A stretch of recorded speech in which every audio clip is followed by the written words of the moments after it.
Hello friends, welcome to my channel Ask Your Doctor. My name is Dr. Sakiba Afzal and today we'll discuss about mucormycosis.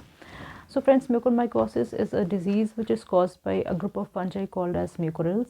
They usually affect the individuals who are already on some other medication due to some other disease that decreases their ability to fight these common pathogens.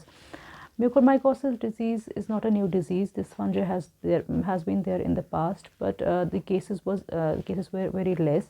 But now, due to the surge in COVID-19 cases, this fungus has become more virulent. This can be found anywhere in the environment, in the common household, in damp soil, in rotten vegetation. So it's found everywhere. So if we talk about who are at risk individuals, first group is that who have diabetes, and that to uncontrolled diabetes. So when an individual has very high blood sugars, they are prone to develop acidosis, and acidic medium favors the growth of these mucorales. Second group is that who are on steroids. As we know that steroids decrease our ability to fight the common infections, be it bacterial, be it fungal.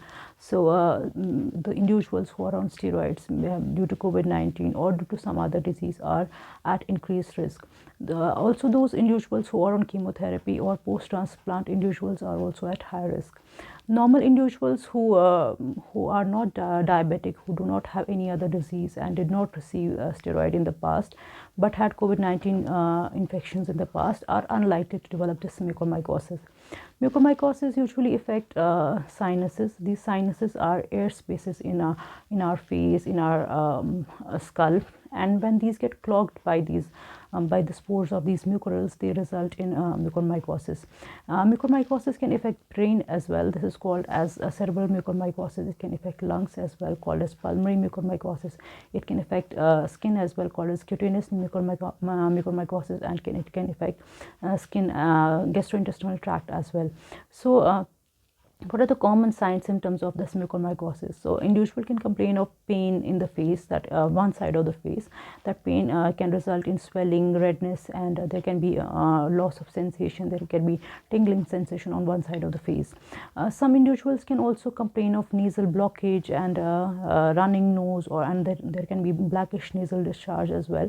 And sometimes there can be crusting of nose as well. If it affects eyes, some patients can complain of pain in the eyes, blurring of the vision, double vision, headache also. So if it affects brain, it results in altered mental status. In case it affects lungs, patient may complain of cough. That cough can be mixed with blood also, and they can also complain of breathing difficulties. It can affect skin as well. In that case, presentation can there can be skin lesions throughout the body.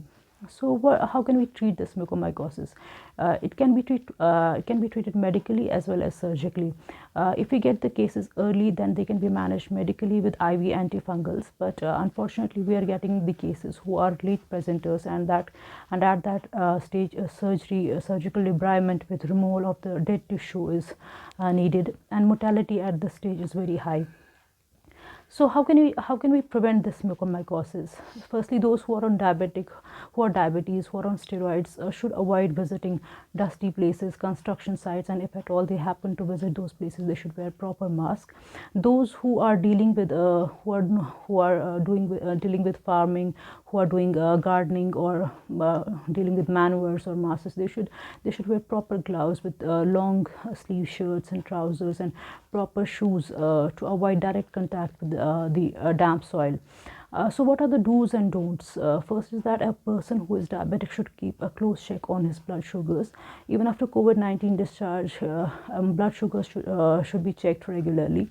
Doctors who are dealing with such patients should use steroids as well as antibiotics very judiciously. So correct dosage, timing, and duration is very important in this case. Use of clean water with clean and sterile water for the humidifiers, especially for the patients who are on oxygen, is very important. So this is all about mucormycosis. The gist to all this is that those who are diabetic and had steroid in the past should remain watchful about their symptoms, and if at all they develop these symptoms, they should not delay in presenting to the hospital. So friends, if you like this video, please do not forget to like, comment, share and subscribe to my channel Ask Your Doctor. Do not forget to hit the notification bell for further notifications. I'll see you all soon in my next videos. Till then, take care and stay safe. Thank you.